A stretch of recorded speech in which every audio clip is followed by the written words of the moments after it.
Fake news. Ganyan pinasinungalingan ni Presidential Advisor on Investments and Economic Affairs Secretary Frederick Go ang lumabas na malaki umano ang ibinagsak ng halaga ng mga kumpanya sa Philippine Stock Exchange. Sabi ni Go, nakuha lang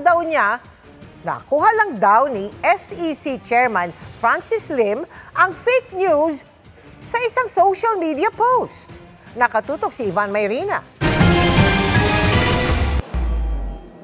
Binansagang fake news ang lumabas na bumagsak daw ang halaga ng mga kumpanya sa Philippine Stock Exchange ng 12% o 1.7 trillion pesos dahil sa pagkabahala sa korupsyon.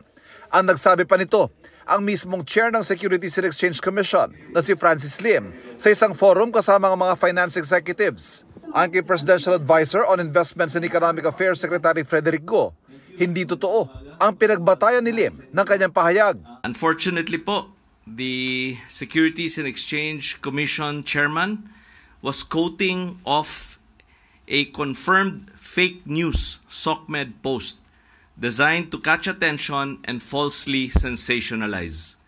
The attributed source confirmed na fake news po ito at hindi galing sa kanila. Para itama ang fake news, sinabi ni Go na kinausap niya mismo ang pamunuan ng PSE at mga malalaking brokers sa stock market. The fact is, the drop wasn't 12%.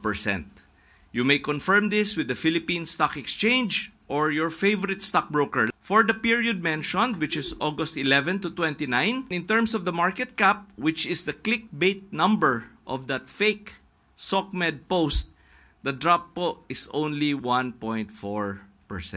Hinihingan namin sa ngayon ng pahayag sa SEC Chair Lim, pati ang Philippine Stock Exchange. Iginiit rin ni Go na walang umaatras sa mga investor o binabawi mga investment pledges dahil sa kawalan ng tiwala sa bansa. I don't think we've lost anything.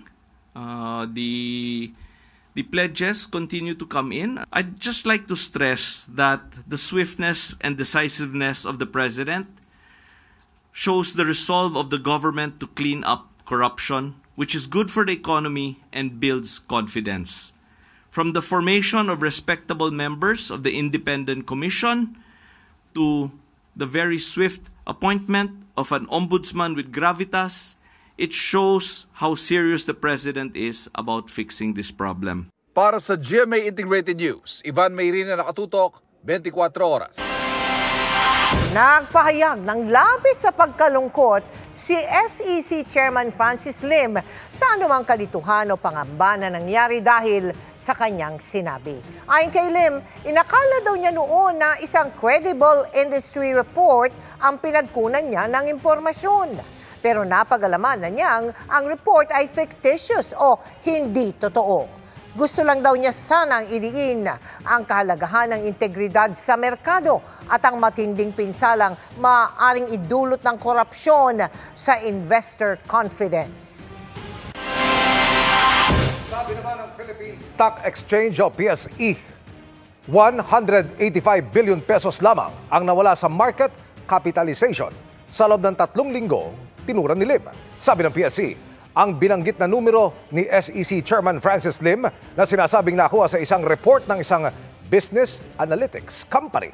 Itinanggi na rin daw ng kumpanya na galing sa kanila. Gayman, sabi ng President at CEO ng PSE na si Ramon S. Monzon, tama ang SEC Chairman sa pagkondena sa katiwalian at sa binanggit nitong epekto sa ekonomiya at sa financial markets.